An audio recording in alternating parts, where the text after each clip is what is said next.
If I were to ask you, what is the vampire capital of the United States? You might say, well, it's New Orleans, because Anne Rice's famous Vampire Chronicles novels are set there. Or you might name another big city like New York or San Diego. After all, both of those cities figure largely into the game Vampire the Masquerade. But on both counts, you would be wrong. Because the real vampire capital of the USA is not a big famous city, it's the smallest state in the Union. Yup, Little Rhode Island is huge on vampires. In fact, Rhode Island was at the center of a time that has come to be known as the Great New England Vampire Panic. And it's not folklore. This stuff really happened. Welcome back to my study. Thank you so much for joining me. I am the Catholic Horror Gal, and this is Data Points, Nosferatu edition. It wasn't just Rhode Island that had a vampire problem back in the 18th and 19th centuries. There was a genuine vampire panic throughout most or even all of New England during that era. In 1990, the grave of a middle-aged male, whose grave marker simply read JB55, was unearthed in Connecticut. The man has since been identified as likely being a farmer by the name of John Barber. When his grave was exhumed, it was found that his head had been detached and his leg bones had been crossed, arranged in such a way that he would not be able to rise from his grave. John Barber was likely a suspected vampire. Massachusetts and New Hampshire had their share of undead mayhem as well, but New Englanders didn't call it vampirism at that time. The undead creatures who preyed upon their living family members were said to cause an affliction called the White Death, or consumption. The symptoms were ghastly: a deathly pallid complexion, extreme fatigue, fever and associated delirium, skeletal weight loss, coughing up blood, and the cruelest trick of all, the victim appearing to improve and be on the road to recovery, but then plummeting rapidly once again into an even worse illness, and inevitably, death. There was no cure. It tended to run in families. One family member would sicken and die of the White Death, and the sickness would then tear through the rest of the family one by one. And before they died, those family members reported that they were seeing their deceased sibling or parent regularly appearing to them in the night. The New England vampires were not blood drinkers, though. They simply drained the life force out of their victims night after night until there was nothing left. We're going to focus on the Rhode Island vampires because one of them is one of the most famous vampires in history. And we're going to call these creatures vampires because, again, even though the New Englanders themselves did not use that name for these beings, just for the sake of convenience so that we recognize what we're referring to, we're going to call them vampires. One of the earliest Rhode Island vampire cases occurred in the year 1796, when Abigail Staples of the town of Cumberland died of the White Death at the age of 23. We don't have a lot of details about this case, except that after Abigail had died and was buried, her sister Lavinia told family members that she was starting to be troubled by dreams in which a dark, shadowy figure was robbing her of her breath, while Lavinia herself called out her dead sister Abigail's name. The implication, of course, was that Abigail was that dark figure in Lavinia's dream, draining the life out of her living sister.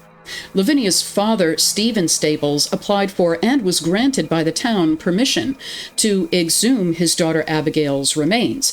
But the rest of this family saga is lost to history. We don't know what condition Abigail's remains were in when she was exhumed, or whether her sister Lavinia was finally freed of that sinister figure that visited her in her dreams. Only 3 years later, the White Death struck again, this time to the wealthy and influential Tillinghast family of Exeter.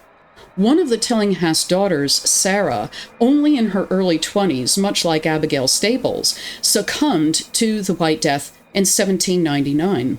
When Sarah was in her grave, her younger sister's health began to deteriorate, and the young girl told her father that she had been seeing Sarah at night. This Tillinghast girl passed away too, and was followed by 5 more of the Tillinghast family's children. When a 6th child, along with their mother, Honor Tillinghast, began to sicken, the community finally sprang into action. They exhumed all of the recently deceased Tillinghast family members and discovered, to their horror, that Sarah's remains were not decayed. Not only this, but Sarah's eyes were open, and her fingernails and hair appeared to be longer than they had been when she was buried. There was only one test, though, that could be done in order to be certain. Sarah's heart was removed from her body, and it was found to contain fresh blood. This indicated to the onlookers that Sarah Tillinghast had become a monster from the grave. Now, you may be familiar with the traditional practice of driving a wooden stake through a vampire's heart and or removing its head in order to destroy it. Well, we know that John Barber, or JB 55 of Connecticut, had had his head detached in an effort to stop his rise from the grave. But in fact, the well-known staking tradition was actually meant to pin the corpse into the ground to prevent it from rising. But that wasn't good enough for Rhode Islanders. Oh no. In Rhode Island, the vampire's heart was removed from the body and burned. This was done to Sarah Tillinghast's heart, and her mother Honor survived the White Death, though there would be one final death among the Tillinghast children, making for a total of 7 children from the same family dying from the same disease. Presumably, this was also the reason why Stephen Staples had sought and gained permission from the town of Cumberland to exhume his daughter Abigail's remains, so that he could perform this same vampire test and supposed cure. A similar dark story unfolded in the year 1827 with the death of Nancy Young of Foster, Rhode Island. Young indeed, at the age of only 19 when she succumbed to the White Death. As with Abigail Staples and Sarah Tillinghast before her, Nancy's death was followed by the affliction of her sister. Their father, Captain Levi Young, did the same thing any other Rhode Islander would do when stalked by the undead, only this time he had his wife and children inhale the smoke from Nancy's burning heart. Unfortunately, though, he would go on to lose 5 more children to the White Death. This isn't surprising, given what we now know about what the White Death actually was, because the White Death, or consumption, was a very real disease, though we know it by a different name: tuberculosis. Yes, the New England vampire panic wasn't caused by a spate of undead demon invasions, but by a bacteria. The symptoms of the White Death, or consumption, match those of tuberculosis exactly. This bacteria was what rampaged through New England in the 18th and 19th centuries, and the fact that it was actually tuberculosis also explains why entire families or large parts of families were wiped out so thoroughly and so rapidly. Tuberculosis bacteria can continue to live and infect even from the deceased corpse.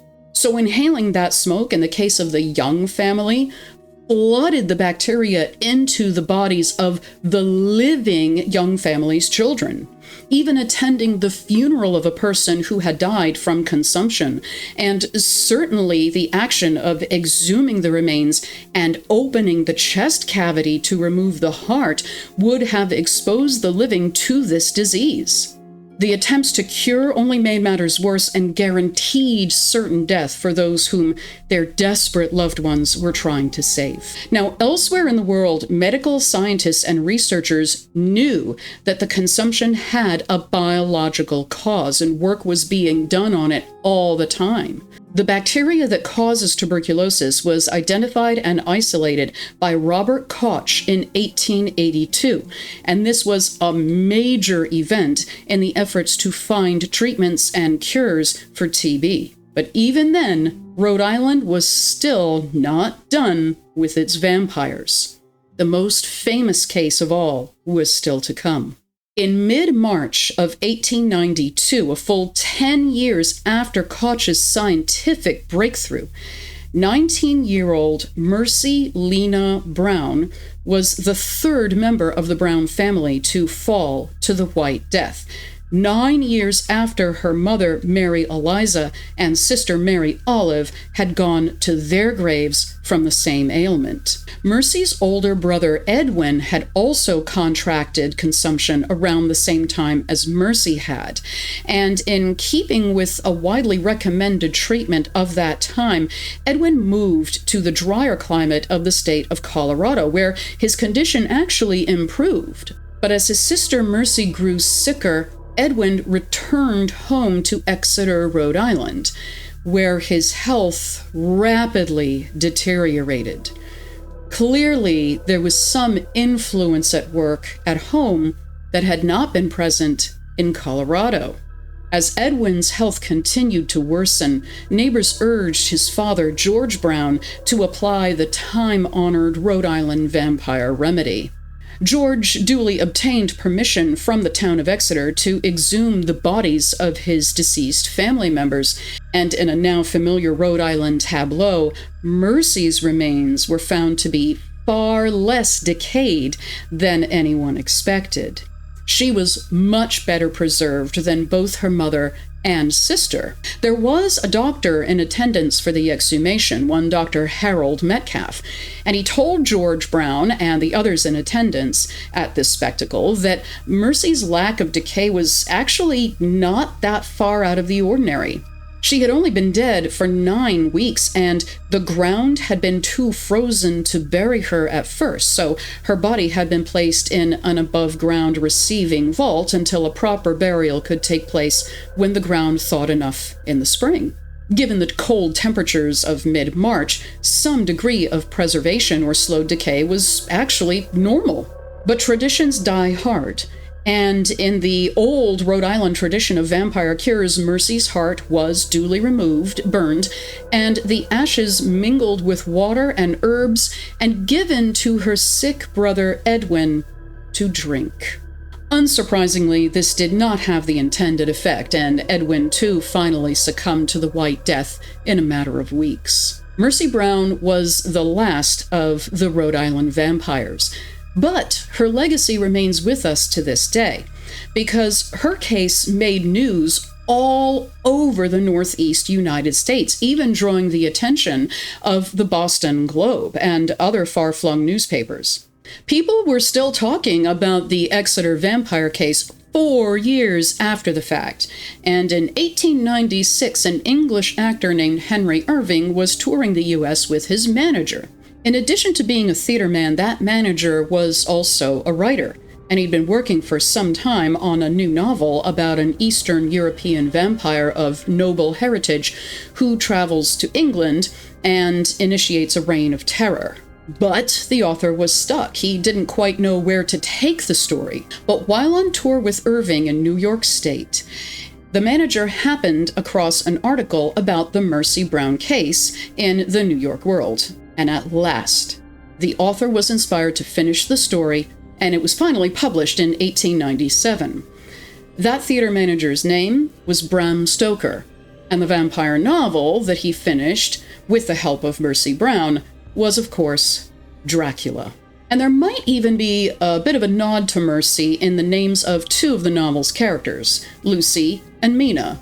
When you put those two names together, Lucy, Mina, they sound an awful lot like Mercy's name, Mercy Lena. Not to be outdone, Rhode Island's own H.P. Lovecraft also included a character named Mercy in his short story, The Shunned House, with a direct reference in that same story to a heartburning in Exeter in 1892.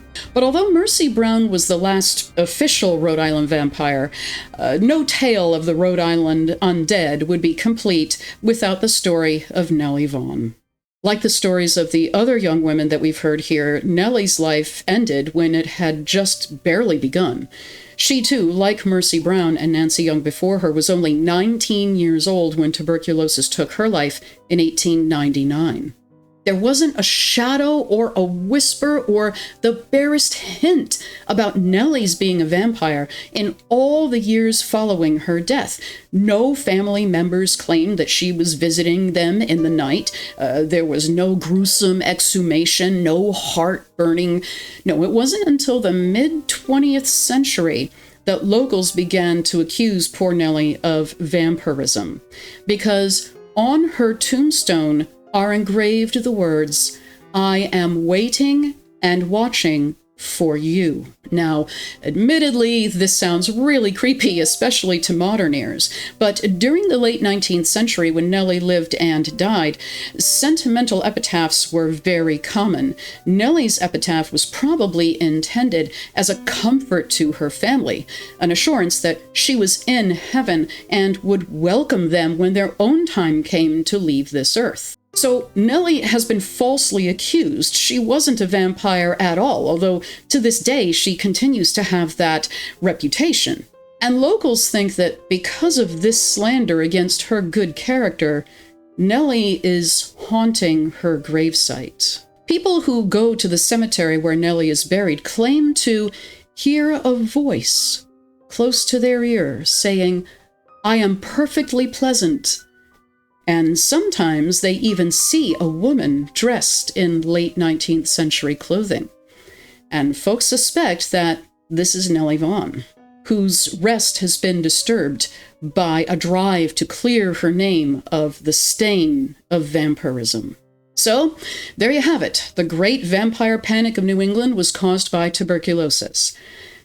But tuberculosis still doesn't explain why those who were afflicted by the White Death claimed that their recently deceased family members were coming to them in the night. No, tuberculosis doesn't explain that at all.